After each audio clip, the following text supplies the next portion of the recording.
तो हमने जैसे कि अभी पिछले डिस्कशन में डिस्कस किया था कि हम सबसे पहली unit physical world and measurement को 5 सब चैप्टर्स में कवर करेंगे, जिसका हमने फर्स्ट चैप्टर इंट्रोडक्टरी पार्ट आपके सामने पेश कर दिया। अब ये सेकेंड पार्ट हम डिस्कस करने जा रहे हैं, यूनिट्स एंड द मेजरमेंट। तो ये जैसा कि हम जानते हैं कि हम units and the measurement discuss कर रहे हैं, ये फिज़िक्स का एक पार्ट है। तो सबसे पहले यहाँ पे एक बार फिर से रिवाइज कर लेते हैं, फिज़िक्स की डेफिनीशन हमने क्या पढ़ी थी।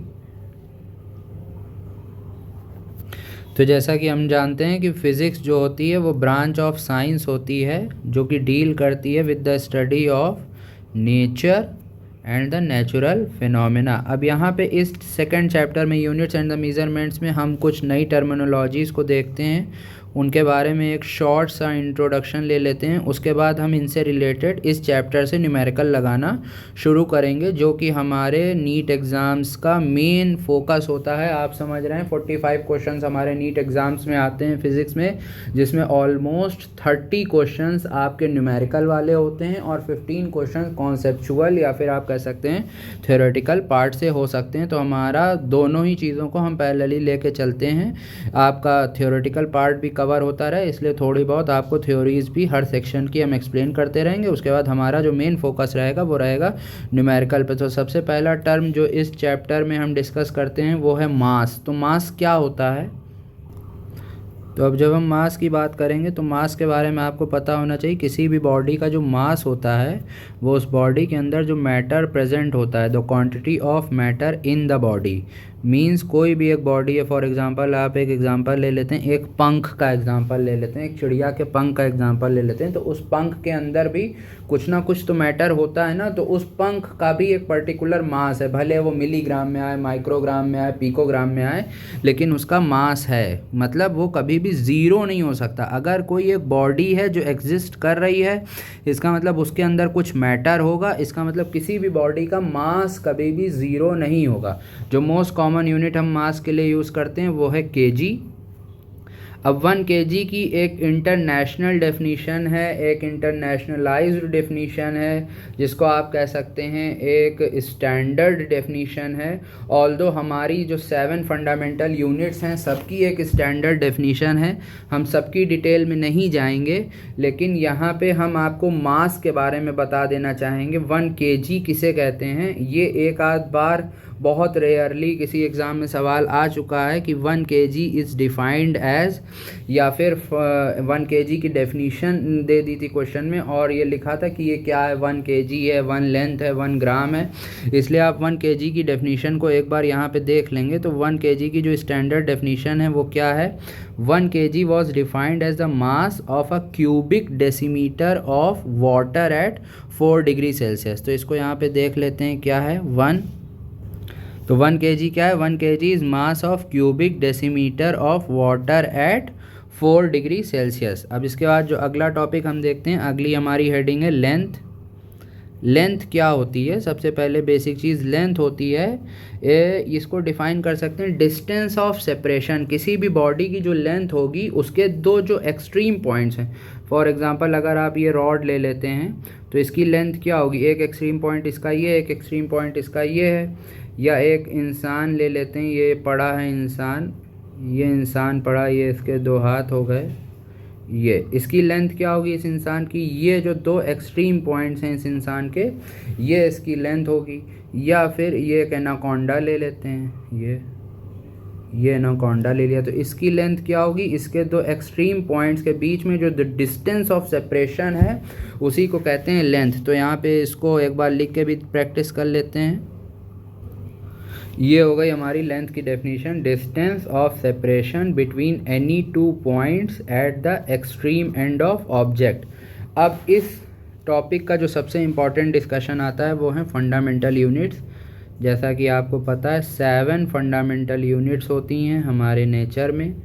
उन फंडामेंटल यूनिट्स का यहाँ पे डिस्कशन कर लेते हैं, उनके नाम और उनके एसआई यूनिट। तो जो 7 फंडामेंटल यूनिट्स हैं वो कौन कौन सी हैं? पहली है मास, दूसरी है लेंथ, तीसरी है टाइम, चौथी है टेम्परेचर, पांचवा है इलेक्ट्रिक करंट, फंडामेंटल यूनिट्स कौन सी होती हैं? फंडामेंटल यूनिट्स वो यूनिट्स होती हैं जिनसे कोई और यूनिट डिराइव ना की जा सके, मतलब इनको फर्दर तोड़ा ना जा सके। छठी है ल्यूमिनस इंटेंसिटी। ये आपको याद रखने वाले सेक्शंस हैं क्योंकि इनसे रिलेटेड आगे बहुत सारे सवाल आने वाले हैं। सातवीं है क्वांटिटी ऑफ मैटर।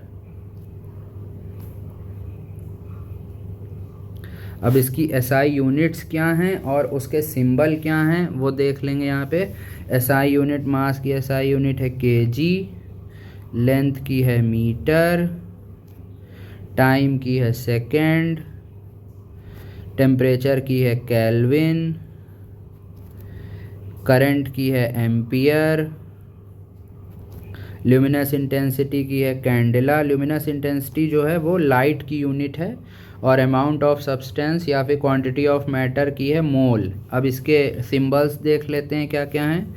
केजी का केजी ही है, मीटर का स्मॉल एम है, सेकंड का स्मॉल एस है, लिख लेते हैं ताकि आप बाद में कंफ्यूज ना, स्मॉल एस है, केल्विन का कैपिटल के है, एम्पियर का कैपिटल ए है, कैंडेला का स्मॉल सी और स्मॉल डी सी डी है, और मोल का है MOL। ये तीनों ही चीज़ें स्मॉल में रहेंगी। तो ये हमारी हो गई 7 फंडामेंटल यूनिट्स, उनके 7 फंडामेंटल यूनिट्स की SI यूनिट और उनके सिंबल। ये बहुत इंपॉर्टेंट है। ये तो हो गया फंडामेंटल यूनिट का कॉन्सेप्ट। और 2-4 कॉन्सेप्ट फिज़िक्स में डिस्कस किए गए हैं, उनको एक बार देख लेते हैं शॉर्ट में, जिनसे रिलेटेड अक्सर थोड़ा बहुत क्वेश्चन आ सकते हैं। डायरेक्टली नहीं आते हैं लेकिन इनडायरेक्टली आ सकते हैं, इसलिए आपको थोड़ा बहुत पता होना चाहिए। एक होता है FPS सिस्टम। FPS सिस्टम मतलब foot, F for foot, P for pound और S फॉर सेकेंड, इसीलिए इसका क्या नाम दे दिया गया, FPS सिस्टम।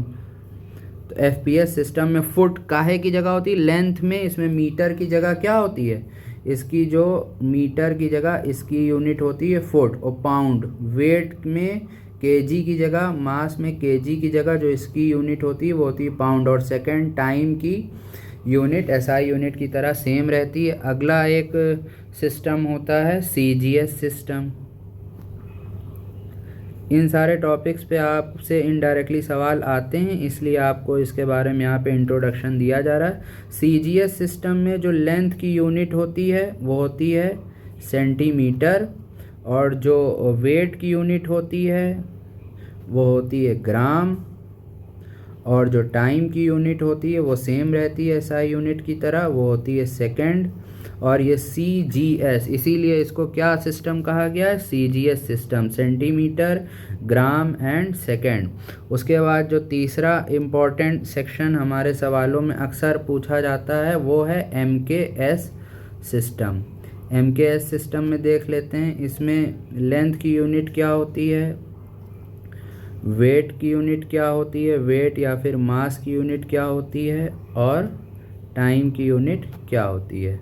तो MKS सिस्टम में जो लेंथ की यूनिट होती है वो रहती है मीटर, मास की यूनिट होती है केजी, और टाइम की यूनिट होती है सेकेंड।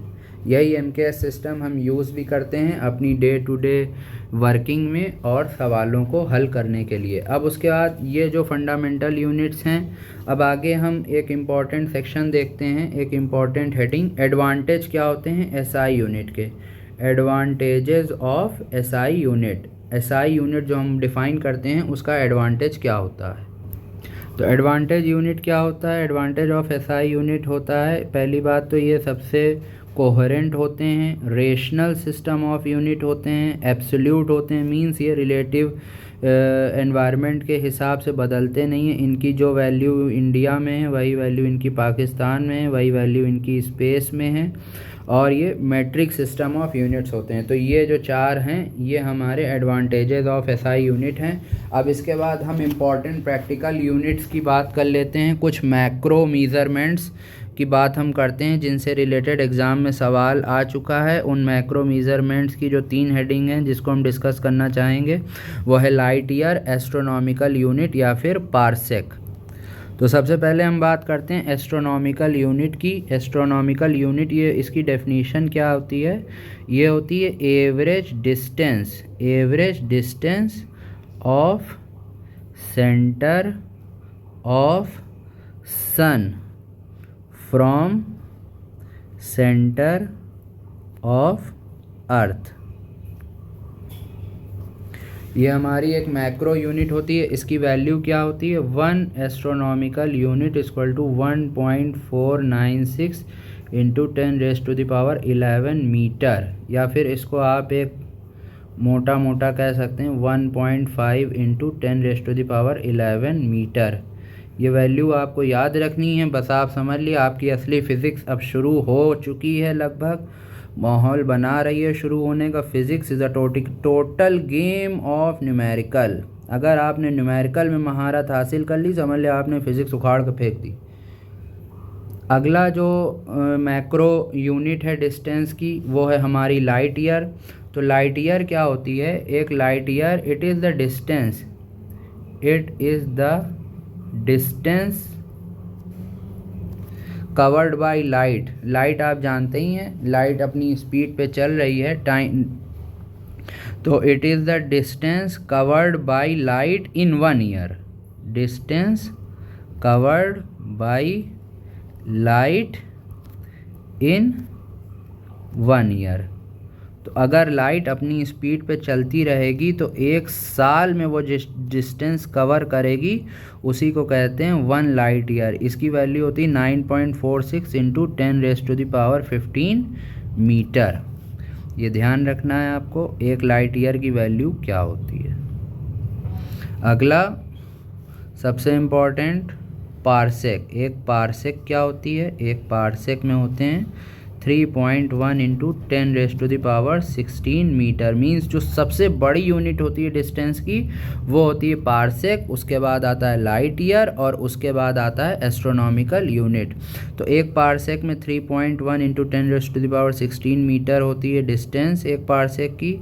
एक लाइट ईयर होता है 6.3 इंटू 10⁻4 एस्ट्रोनॉमिकल यूनिट, और 1 पार्सेक होता है 3.26 लाइट ईयर। ये तीनों ही चीज़ें आपको पता होनी चाहिए, इस पे न्यूमेरिकल आता है। तो ये तीनों ही चीज़ें आपको पता होनी चाहिए, इस पे न्यूमेरिकल आता है। पार्सेक की वैल्यू पे भी न्यूमेरिकल आता है, लाइट ईयर पे भी न्यूमेरिकल आता है, और एस्ट्रोनॉमिकल यूनिट पे भी न्यूमेरिकल आता है। इसको आप एक तरीके से ये भी ध्यान रख सकते हैं, पार्सेक जो है सबसे बड़ी लेंथ होती है, उसके बाद लाइट ईयर आता है, और उसके बाद आता है आपका एस्ट्रोनॉमिकल यूनिट। कुछ और मीज़रमेंट्स यहाँ पे ध्यान कर लेते हैं, क्योंकि इसके बाद फिर हम आपको थोड़े से न्यूमेरिकल प्रैक्टिस करवाएंगे यूनिट्स एंड द मीज़रमेंट्स के। तो कुछ और मीज़रमेंट्स आपको यहाँ पे हम रिकॉल करा देते हैं। 1 इंच के अंदर होता है 2.54 सेंटीमीटर। ये वो सारी चीज़ें जो बार बार आती हैं, इंसान गलत करता है। 1 बार ये एक प्रेशर की यूनिट होती है। 1 बार equal to 1 ATM atmospheric pressure equal to 10⁵ newton metre square, newton per metre square. Pressure की डेफिनेशन आपको पता है, प्रेशर क्या होता है? Force upon area. फोर्स की यूनिट क्या होती है? न्यूटन। एरिया की यूनिट क्या होती है? Metre square. तो यहाँ पे प्रेशर की एक और यूनिट भी होती है, प्रेशर की यूनिट होती है 1 ATM भी होती है, प्रेशर की यूनिट होती है 1 बार भी होती है। तो इसी सारी चीज़ों को यहाँ पे एक साथ लाइन में करा जा रहा है, ताकि आप इन चीज़ों को याद करें बार बार। जितनी बार आप इसे रिवाइज़ करेंगे तभी आप इसे रिकॉल कर पाएंगे, और तभी आप इसका एग्ज़ाम में सवाल सही कर पाएंगे। तो चाहे तो आप यहाँ पे स्लैश लगाएं, या फिर आप इसको ऐसे लिख सकते हैं, newton metre inverse square, newton metre inverse square. और इसी को कहते हैं 10⁵ पास्कल। इस चीज़ की जगह पे हमने पास्कल लिख दिया, और पास्कल का जो सिंबल होता है वो P, capital P, small a। ये तो हो गई 1 बार की बात हो गई, 1 बार। अब बात करते हैं 1 मिली बार। तो मिली बार में आपको मतलब पता है कि 1 बार होता है 10⁵ पास्कल इंटू 1/1000, क्योंकि मिली बार की बात हो रही ना, तो इसका आंसर होगा 10⁻², पास्कल। मिली का आपको यहाँ पे सिग्निफिकेंस पता होना चाहिए। आई डोंट नो आप लोग को पता है कि नहीं पता है, लेकिन यहाँ पे एक शॉर्ट सा थोड़ा सा देख लेते हैं। मिली माइक्रो का मतलब क्या होता है? 1 metre = 1 metre, 1 millimetre = 10⁻³ metre, 1 micrometre = 10⁻⁻6 metre, 1 picometre = 10⁻⁻12 metre, 1 nanometre = 10⁻⁻9 metre, 1 femtometre = 10⁻⁻15 metre. Although ये सारी चीज़ें आपको पता होनी चाहिए, लेकिन नहीं पता है तो हमने आपको यहाँ पे फिर से रिवाइज करवा दिया। इनको आप लिख लिए, रिकॉल कर लिए, हर दिन आप इसको अपने टेबल पे चिपका लिए, स्टडी टेबल पे चिपका लिए, दीवारों पे चिपका लिए और इसी के साथ अपने दिमाग पे चिपका लिए। ये सारी चीज़ें भूलने वाली नहीं, क्योंकि अगर आप ये भूल गए तो आपका क्वेश्चन गलत होना ही होना है। आपको पता ही नहीं कि 1 मिलीमीटर में कितने मीटर होते हैं। 1 मीटर, इसी का आप रिवर्स कर दीजिए तो इधर आ जाएगा। 1 मीटर में 1000 मिलीमीटर होते हैं, 1 मीटर में 10⁻6 माइक्रोमीटर होते हैं, 1 मीटर में 10⁻12 पिकोमीटर होते हैं, और इसी को कन्वर्स कर देंगे। अगर आपको इधर उधर भेजना नहीं आता है चीज़ें, तो आपसे सवाल गलत होने ही होने हैं और इसमें हम कुछ नहीं कर सकते हैं। अब यहाँ पे हम बात करते हैं न्यूमेरिकल्स की, तो न्यूमेरिकल नंबर 1 देख लेते हैं। जो हमारा न्यूमेरिकल नंबर 1 है उसको पहले हम यहाँ पे क्वेश्चन नोट करेंगे, फिर आपको सॉल्व करवाएं। देखिए ये है आपका सवाल, calculate angle of 1 degree 1 minute और ये 1 सेकेंड। 1 मिनट ये 1 डॉट है और 1 सेकेंड मतलब 2 डॉट है, इन रेडियन। इस एंगल को हमें रेडियन में कन्वर्ट करना है। तो सबसे पहले हम देख लेते हैं क्वेश्चन में दिया क्या क्या है। क्वेश्चन में दिया 360 डिग्री को इक्विवेलेंट किया गया 2πr रेडियन। रेडियन याद रखिएगा, रेडियन जो होता है वो एंगल की यूनिट होती है। जो हम एंगल निकालते हैं डिग्री में लिखते हैं, थीटा लिखते हैं, पीटा लिखते हैं। फॉर एग्जांपल चलिए यहाँ पे हम आपको थोड़ा कॉन्सेप्ट रिवाइज करा देते हैं। जैसे ये एंगल है तो ये थीटा है, तो ये एंगल की जो एसआई यूनिट होती है वो रेडियन होती है और स्टेरेडियन होती है। ये एंगल की एसआई यूनिट होती है। तो और यहाँ पे 360 डिग्री को 2πr रेडियन से हमने कैसे कन्वर्ट किया, इसको रिलेट करिएगा थोड़ा सा। ये एक सर्किल है, सर्किल की जो पूरी सरकमफेरेंस होती है वो क्या होती है? 2πr होती है। सर्किल की सरकमफेरेंस का फॉर्मूला क्या होता है? 2πr होता है। और इस पॉइंट लिए, इस पॉइंट के अराउंड जो टोटल एंगल बनेगा वो क्या बनेगा? 360 डिग्री बनेगा। तो इसी चीज़ से यहाँ पे इन दोनों को रिलेट किया गया है कि 360 डिग्री किसके इक्विवेलेंट? 2πr radian. ये यहाँ पे जो रिलेट किया गया है, मतलब ये कहीं स्पेस की बात नहीं कही गई है। फिजिक्स के साथ एक सबसे अच्छी चीज़ है, अगर आप ध्यान देंगे तो उसमें आपको हर चीज़ आप अपनी प्रैक्टिकल लाइफ में रिलेट कर पाएंगे। तो 360 डिग्री को 2π रेडियन से इसलिए कंपेयर किया गया है क्योंकि एक पॉइंट के अराउंड जो पूरा एंगल बनता है वो 360 डिग्री होता है और एक सर्किल का जो टोटल सरकमफेरेंस होता है वो 2πr होता है। अब उसके बाद अगला इसमें जो गिवन कंडीशन है वो क्या कह रहे हैं? 1 डिग्री किसके बराबर है? 60 मिनट के बराबर है। और 1 मिनट किसके बराबर है? 60 सेकेंड के बराबर है। ये आपको सिर्फ यहाँ पे सिंबल पे ध्यान देना कि अगर 1 डॉट है तो मिनट है, 2 डॉट्स हैं तो सेकेंड है, और यहाँ पे ये कंडीशन आपको गिवन है। इसमें आपको कुछ नहीं सोचना है। 1 डिग्री आपको 60 सेकेंड दी गई है और 60 मिनट दी गई है, और 1 मिनट जो आपको दिया गया है वो आपका है 60 सेकेंड। तो अब इस एग्जाम्पल, इस क्वेश्चन का सॉल्यूशन कर लेते हैं। कैसे करेंगे?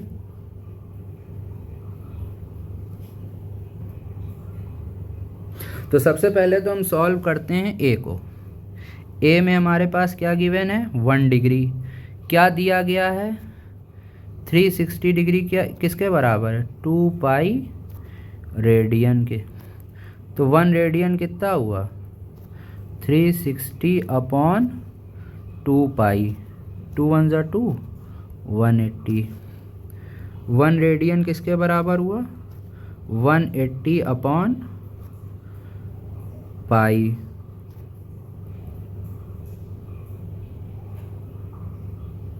ठीक है, ये डिग्री है यहाँ पे भाई, इधर लाए ना, ये 360 डिग्री के ये डिग्री है। एसआई यूनिट का यहाँ पे ख़ास ध्यान रखिएगा, ये पूरा गेम करा देगी। तो अब यहाँ पे क्या कर रहे हैं, 1 डिग्री की वैल्यू हमें निकालनी है, तो हमारे पास 1 रेडियन की वैल्यू आई। इसको फिर से इधर कर देते हैं, इधर लाएंगे तो पाई क्या आ जाएगा, पाई ऊपर आ जाएगा, pi radian equal to 180 degree. अब 1 डिग्री करने के लिए इधर क्या करेंगे, 1 degree equal to pi upon 180 radian. Pi की वैल्यू क्या होती है, 22/7 इंटू 180 इक्वल टू 1 डिग्री। इसका आंसर क्या आएगा, 1 degree equal to 1.7 into 10⁻⁻² radian. ये आंसर आ गया आपका। अगला सेक्शन इसमें देख लेते हैं, सेकंड वाला। सेकंड में क्या दिया गया है, सेकंड में दिया गया है b इक्वल टू 1 मिनट। ये आपने जाना 1 degree equal to this value आई। आपको गिवन क्या रखा है, 1 degree equal to 60 minute. 1 degree कितना रेडियन है, ये है, वैल्यू रख दी 1.7 इंटू 10⁻² इक्वल टू 60 मिनट। तो इसमें क्या करेंगे आप, 1 मिनट क्या हो जाएगा, 1 minute equal to 1.7 into 10⁻² upon 60। ठीक है, इसको देखिए बढ़िया करते हैं, 1.7 upon 60 into 10⁻² equal to 1 minute. 1 minute equal to 1.7 into 10⁻² upon 6 into 10⁻1। इसको लिख सकते हैं कि नहीं, 60 को क्या लिख सकते हैं, 10⁻1। अब इसको हम ऊपर भेज देंगे अगले स्टेप में, तो नीचे पॉजिटिव में वैल्यू है, ऊपर जाएगी निगेटिव हो जाएगी, 1.7 इंटू 10⁻³ अभी भी 1.7, 6 हमारा 1.7 से बड़ा है, तो इसका यहाँ पे पॉइंट हटा लेंगे, 1.7 इंटू 10। अब जब ऊपर 10 से मल्टीप्लाई करा है तो नीचे भी 10 से मल्टीप्लाई करेंगे, 6। इस 10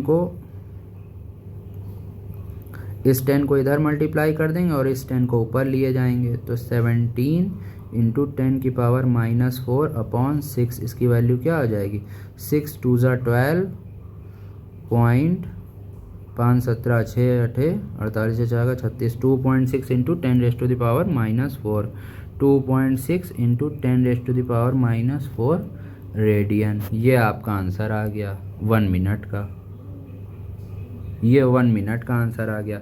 अगला सवाल क्या था, 1 सेकेंड। अभी आपने जाना 1 मिनट कितना आया, ये आ गया है ना, 1 मिनट आपका आ गया 2.6 इंटू 10⁻⁻4 रेडियन। आपको दिया क्या है, 1 मिनट इक्वल टू 60 सेकेंड। तो 1 सेकेंड क्या हो जाएगा, 1/60 मिनट। अभी 1 मिनट की वैल्यू क्या है, ये है, इसको यहाँ पे प्लेस कर दीजिए। 1 second equal to 2.6 into 10⁻⁻4 upon 60। ये आंसर आ जाएगा आपका 4.85 इंटू 10⁻⁻6 रेडियन 1 सेकेंड। ये समझ में आया, बहुत ही आसान सवाल था, सिर्फ हमको यहाँ पे वैल्यूज़ प्लेस करनी थी और उसके बाद सॉल्व करते जाना था। इस सबसे मेन यहाँ पे जो कॉन्सेप्ट समझने वाला है वो है ये कॉन्सेप्ट, 360 डिग्री को हमने 2 पाई रेडियन कैसे माना। बस अगर ये आपको समझ में आ गया, आपको समझाया हमने कि जो एक पॉइंट के अराउंड एंगल बनता है वो होता है 360 डिग्री, और इसकी जो पूरी सरकमफेरेंस होती है ये होती है 2 पाई आर।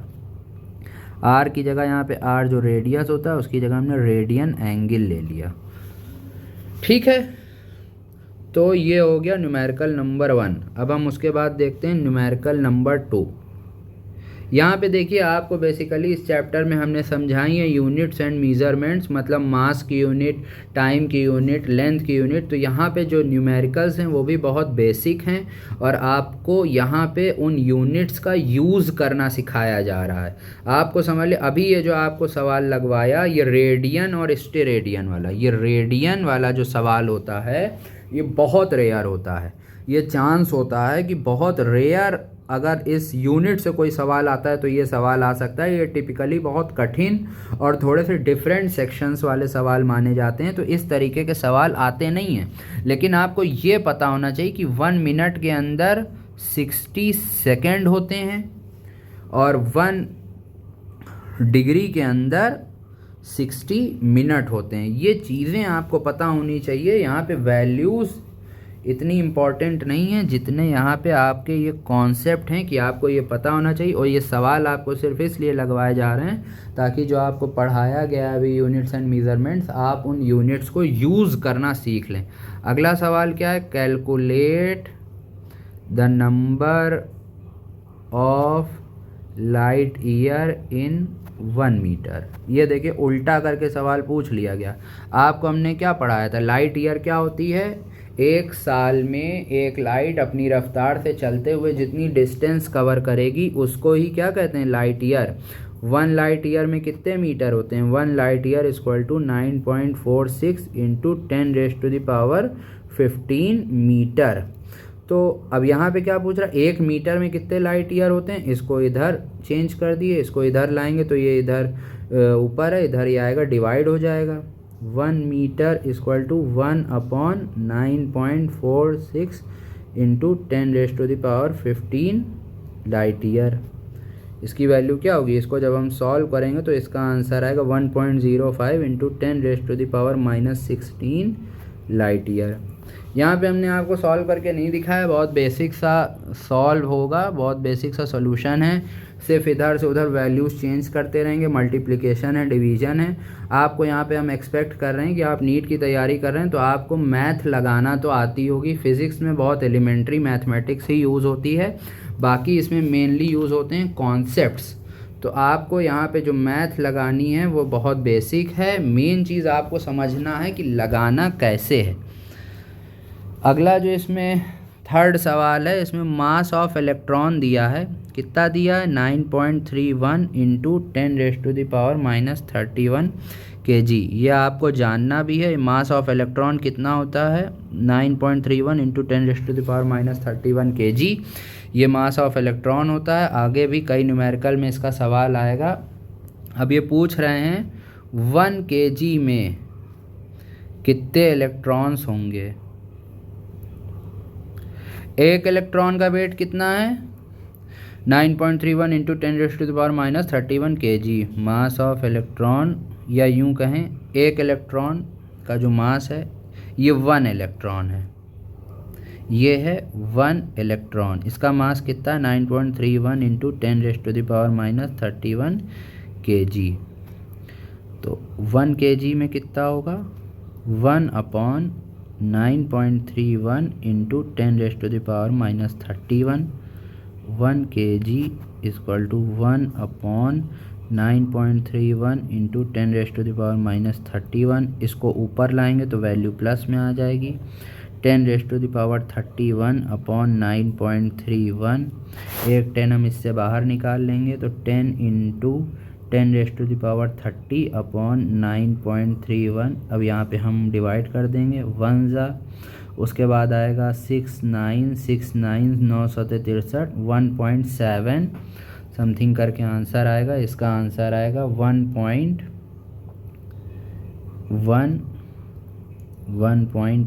इंटू 10⁻30। ये जब आप प्रॉपर ये 1.73 करके है, हमने जब पूरा उसको राउंड ऑफ किया तो 1 हो गया। तो आंसर क्या हो जाएगा कि कितने इलेक्ट्रॉन्स कॉन्स्टिट्यूट करेंगे 1 kg में?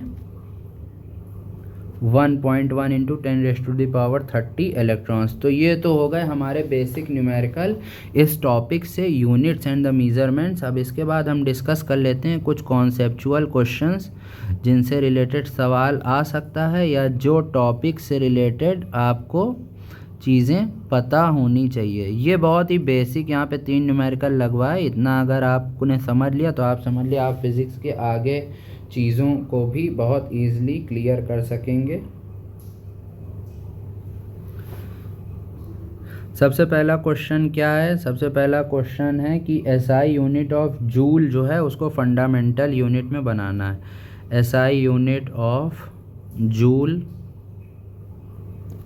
Into fundamental unit. जूल आपको पता है क्या है, जूल एक एनर्जी की एसआई यूनिट है, और एनर्जी या फिर वर्क कह लें, और फंडामेंटल यूनिट्स हमारी 7 फंडामेंटल यूनिट्स होती हैं, उसी में इसको चेंज करना है। तो जूल क्या होता है, ये होता है वर्क, ये क्या होता है फोर्स इनटू डिस्प्लेसमेंट। फोर्स की क्या होती है mass into acceleration into distance.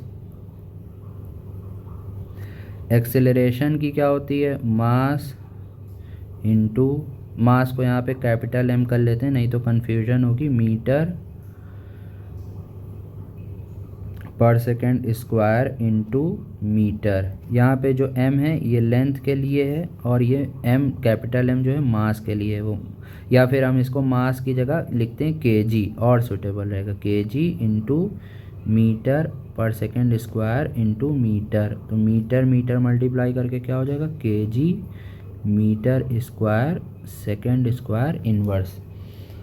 ये हो गई आपकी जूल की फंडामेंटल यूनिट। ठीक है।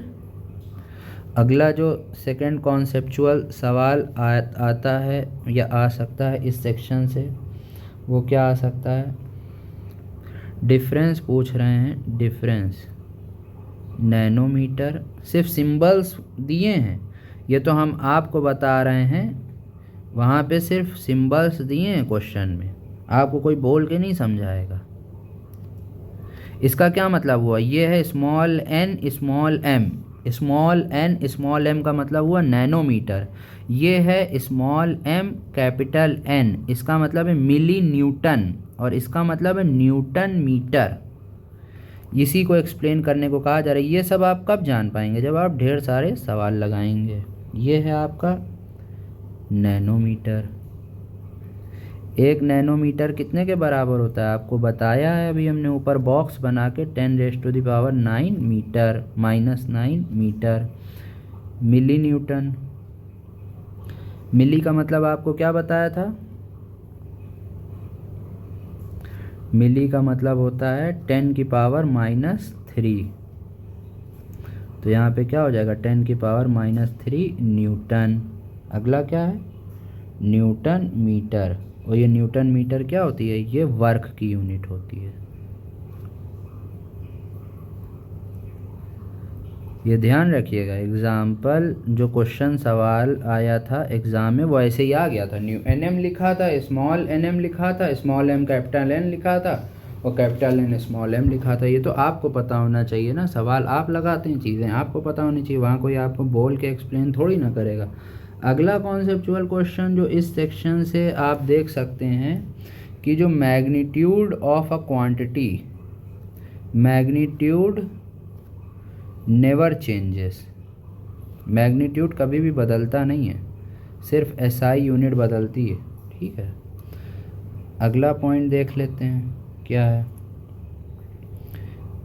एक पार्सेक में कितने लाइट ईयर थे, एक पार्सेक में थे 3.26 लाइट ईयर। अगला पॉइंट देखते हैं, लाइट ईयर काहे की यूनिट है, light year is a unit of distance.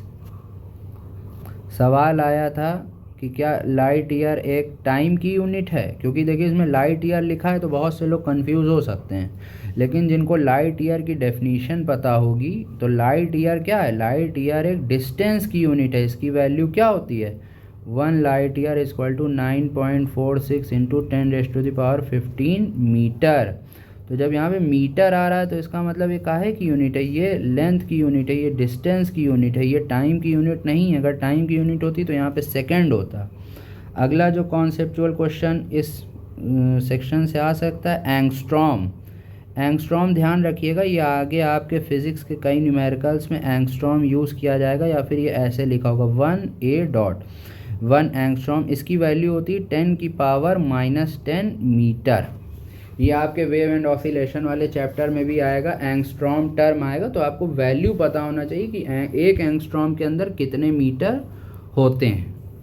अगला कॉन्सेप्चुअल क्वेश्चन वही आपको पहले भी एक्सप्लेन कर चुके हैं कि जो मैक्रो यूनिट्स होती हैं उसमें सबसे बड़ा पार्सेक होता है, फिर लाइट ईयर होता है, फिर आपका एस्ट्रोनॉमिकल यूनिट होता है। 8वां पॉइंट जो इस सेक्शन से आपको पूछा गया है AMU। AMU का मतलब होता है atomic mass unit. Atomic mass unit की वैल्यू क्या होती है 1.66 इंटू 10⁻⁻27 kg। ये ध्यान रखिएगा AMU करके सवाल आता है एग्ज़ाम में, और आपको पता होना चाहिए यहाँ पे AMU का मतलब अलीगढ़ मुस्लिम यूनिवर्सिटी नहीं है, ये a.m.u है।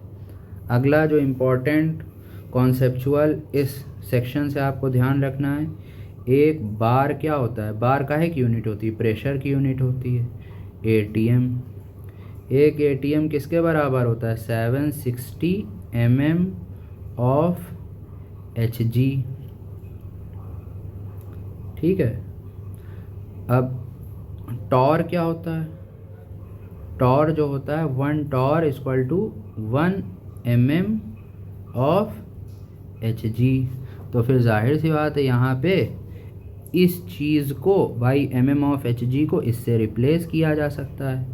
तो 1 बार किसके बराबर है, 1 बार इक्वल टू 760 टॉर के बराबर। ये देखिए दोनों सेम ही तो है। 1 mm of Hg equal to 1 torr है, तो फिर 760 mm ऑफ Hg क्या हो जाएगा 760 टॉर, और जो 760 टॉर है वो किसके बराबर है, वो है 1 बार के बराबर है। तो इस तरह आपको रिलेशनशिप निकालना आना चाहिए। जब आप रिलेशनशिप निकालना जान जाएंगे तब समझ लिए आपको सही फिजिक्स आ गई। मास ऑफ इलेक्ट्रॉन आपको पता होना चाहिए 9.31 into 10⁻⁻31 kg mass of electron होता है। ये सारी वो वैल्यूज़ हैं जो आपको याद होना चाहिए, बाकी तो आप सारी चीज़ें रिलेट करके निकाल सकते हैं। एक लाइट ईयर के अंदर जो एक लाइट ईयर होता है 9.46 इंटू 10⁻15 मीटर के बराबर। इसी के साथ ही हमारा जो है section 2 that is units and the measurement ख़त्म होता है। अब इसके बाद हम अगला सेक्शन जो कवर करेंगे वो है हमारा measurement of length mass and time. इसके बाद जो हमारा अगला सेक्शन है वो है measurement of length mass and time 1C 1B chapter यहीं पे फिनिश होता है। Thank you so much.